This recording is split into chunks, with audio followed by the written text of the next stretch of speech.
Finding a co-founder is hard, but it can be done. You just need to be looking in the right places. Chances are you already have something in common with your future co-founder. It could be someone in your high school network. I've gone on this journey of finding a co-founder and have worked with a few co-founders in the last few years. Here are 3 places that I think you should start looking if you are serious about finding a co-founder, and these places tend to be overlooked, especially number 1, which is your high school network. A lot of people tell you that an alumni network is the best place to look for a co-founder. Usually they mean your college network, but what people forget about is that there's another alumni network you can look at, which is your high school network. That's what I did for my current co-founder. What I did was I looked for software engineers in my high school network, again using LinkedIn. This works simply because it seems like there weren't that many people looking at their high school network as a source of co-founders. When I reached out to this person, it seemed like he didn't really get that many outreach requests from high school alumni. He also had good memories of his high school experiences,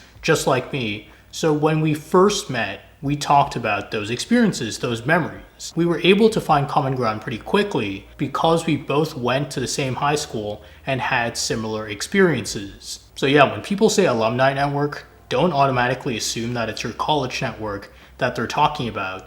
Look at your high school network as well, because chances are there are lots of people there who went on to do very interesting things who would be great co-founder candidates. In short, the pros of your high school network are that first, there aren't that many people looking at their high school network for co-founders. And second, depending on the high school you went to, you might have access to a very tightly knit group of people. So that will just make your job much easier, in that if you approach someone in your high school network who doesn't want to be your co-founder, they might still know a bunch of people who would be great candidates. But one con of your high school network is that it might be hard to locate these people.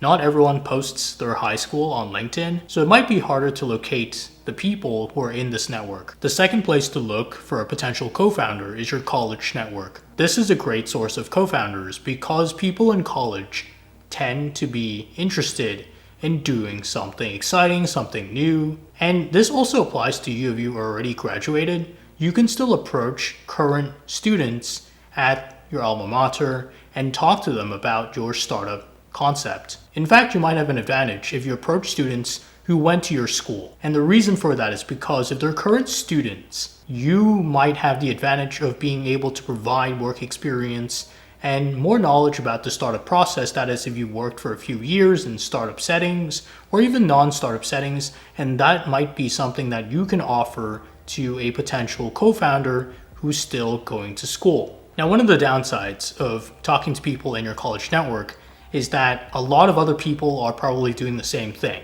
A lot of people who are looking for co-founders are probably targeting their college network, so you will have to do something to stand out to the people who would be sought after for these co-founder roles. Mostly software engineers, or mostly people who have a CS background, mostly people who know how to code. So just make sure that you have something you can offer that you know will be valuable to the people you approach. And that could be traction through your no-code prototype that has gotten a lot of interest.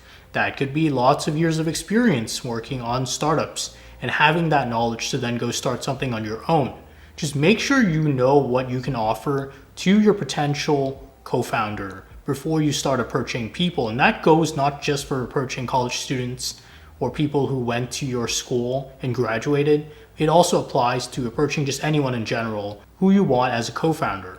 You don't want to be going in with just an idea. You need to know what you can offer as part of this partnership with this other person. The third source of co-founders is your workplace. And you don't even have to target current employees. You can target people who used to work at your company but no longer work there, and use that as a way to start a conversation.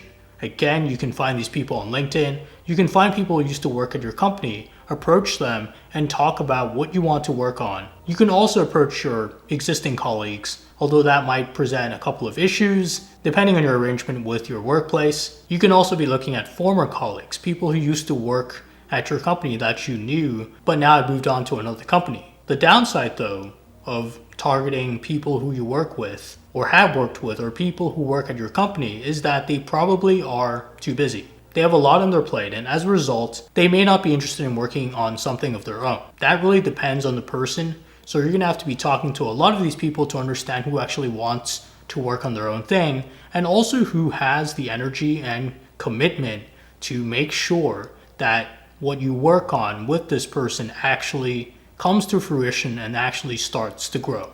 And that takes a lot of effort.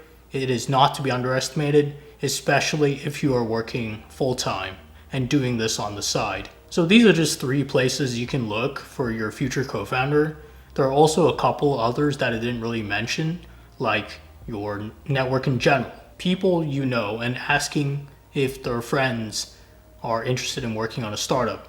That could be another way to go. But these are probably the 3 sources I would look at first, especially your high school network, because that network is usually untapped because people don't really even think about using their high school network as a source of co-founders. That's the source I would go to if I was looking for a co-founder now. I would say that's the most underrated source of co-founder, your high school network.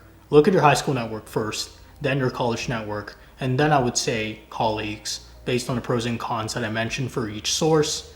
Look at your high school network. It's probably a great source of co-founders. If it was up to me and I was starting all over again and looking for a co-founder, I would just look at my high school network first before moving on to my college network and eventually workplace.